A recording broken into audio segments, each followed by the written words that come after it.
कभी मंदिर, कभी तीर्थ, कभी इस गुरु के पास, कभी उस गुरु के पास, कभी उस महात्मा के पास, कभी ज्योतिषी के पास।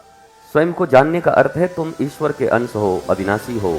जो कुछ करो अपने आनंद के लिए करो। तुम्हारे प्रसन्न होने से अगर कोई रोता है तो फिर वो उसकी समस्या है, उसका उत्तरदायित्व तो उसके ऊपर है। पर तुम्हारे कोई ऐसे कर्म न हो जिससे प्रत्यक्ष या परोक्ष रूप से किसी के जीवन में कोई बाधा उत्पन्न हो, उन्हें कोई कष्ट हो। अगर तुम सत्य के मार्ग पर हो, धर्म के मार्ग पर हो, उसके बाद भी तुमसे कोई दुखी है तो फिर वो उसकी मर्जी, वो उसके प्रारब्ध, उसकी नासमझी और उसके कर्म। पर तुम्हारा जीवन सुशृंखल हो, मर्यादित हो। जो कुछ करो अपने आनंद के लिए करो।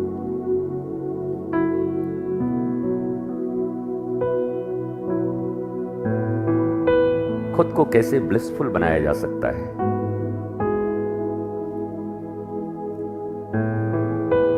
वस्तुओं से और व्यक्तियों से प्राप्त ब्लिसफुलनेस नहीं होती, प्लेजर होता है और वो क्षणिक होता है। पर जो तुम्हारी समझ, तुम्हारी ज्ञान, तुम्हारी प्रबुद्धता के कारण तुम्हें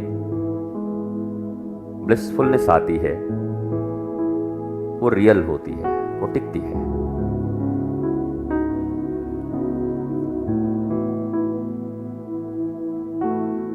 दुनिया में अधिकतर लोगों को यही पता नहीं है कि ब्लिसफुलनेस और प्लेजर में क्या अंतर है। वो कुछ क्षण के सुख को, उत्तेजना को ब्लिसफुलनेस समझ लेते हैं और फिर उसका परिणाम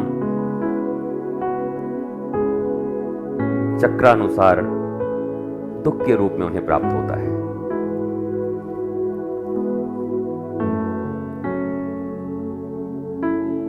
तुम्हारा जीवन बड़ा दुर्लभ है।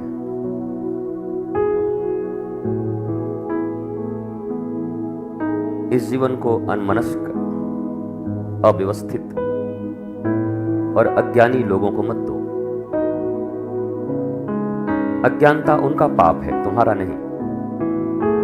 तुम किसी के पाप के हिस्से क्यों बनोगे? अज्ञानी वो हैं, लोभी वो हैं। मोह, वासना, तृष्णा उनकी है। उनके साथ स्वयं जोड़कर तुम क्यों त्रसित होते हो?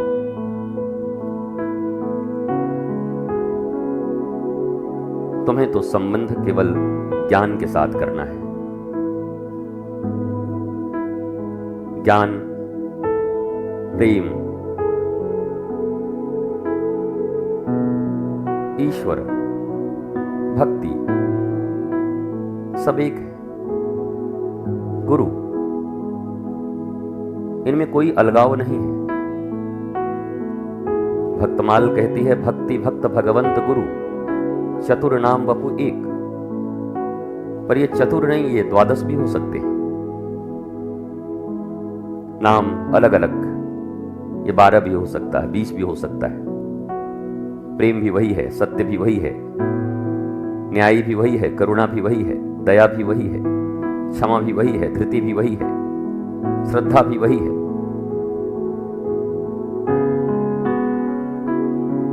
आत्मस्थ होना, आत्मज्ञानी होना,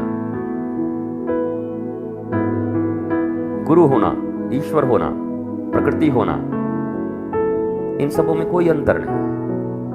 ये सब एक है, नाम अलग अलग है।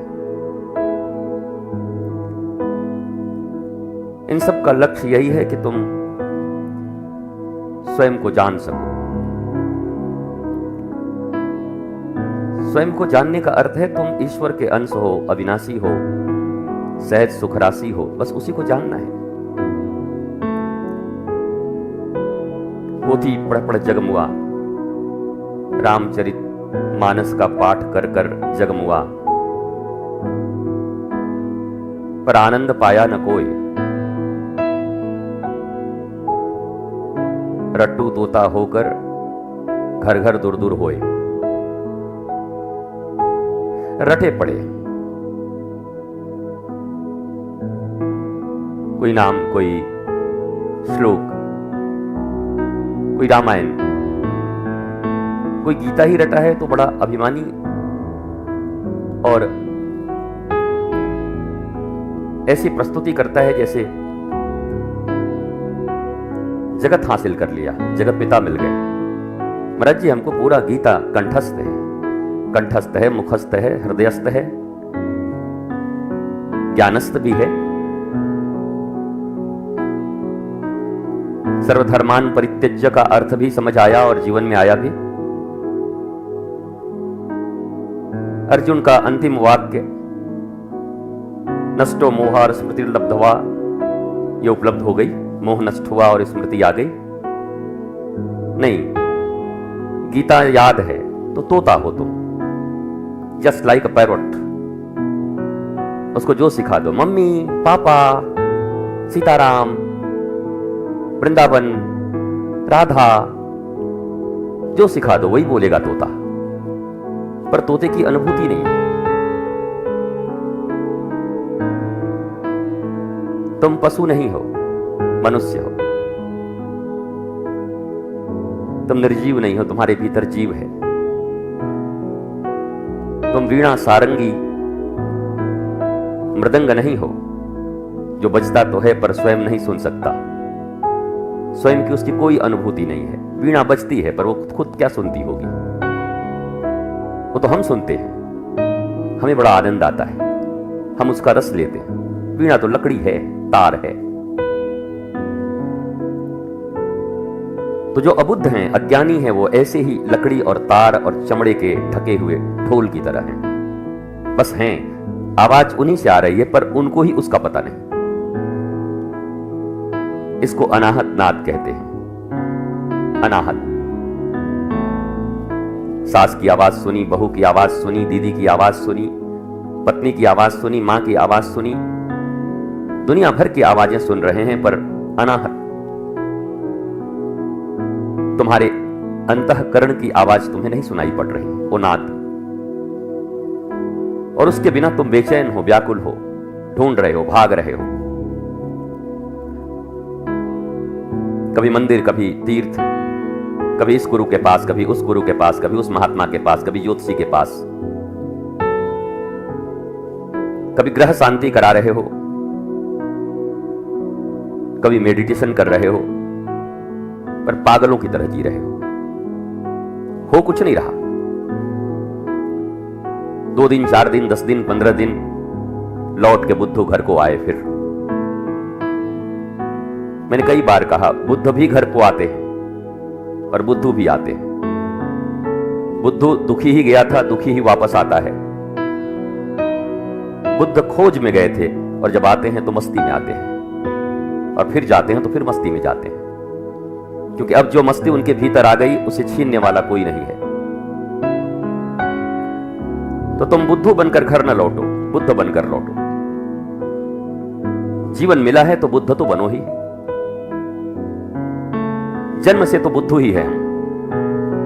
सभी बच्चे जिनको तुम भगवान कहते हो कि बच्चे भगवान के रूप हैं, दरअसल बुद्धू हैं, अबुद्ध हैं। उनको कहते हैं अबुद्ध। ये मैं नहीं कहता, शास्त्र कहता है। पूतना बाल घातनी, अबुद्ध घातनी पूतना को बोला गया, अबुद्धों को मारती है। बालक का अर्थ ही नहीं, अबुद्ध लिखा, अबुद्धों को मारती है। तब ये जरूरी नहीं कि ये अबुद्ध छोटा हो या बड़ा हो, इसकी उम्र 5 साल की हो या 55 साल की हो, कोई फर्क नहीं पड़ता। अबुद्ध हो, मारे जाओगे।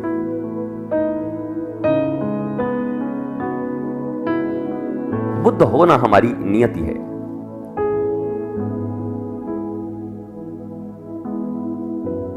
और बुद्ध और महावीर, भगवान श्री राम, भगवान श्री कृष्ण, ये जो बुद्धों की लड़ाई चल रही है, उन बुद्धों की लड़ाई से मेरा कोई मतलब नहीं। मेरा मतलब प्रज्ञा, प्रबोध, इससे है। न बुद्ध को मानने वाले बुद्ध को जानते हैं, न राम राम रटने वाले राम को जानते हैं।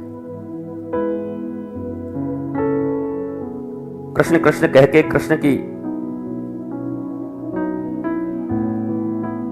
जीवन के अनंत आयाम को समझने वाला कौन है?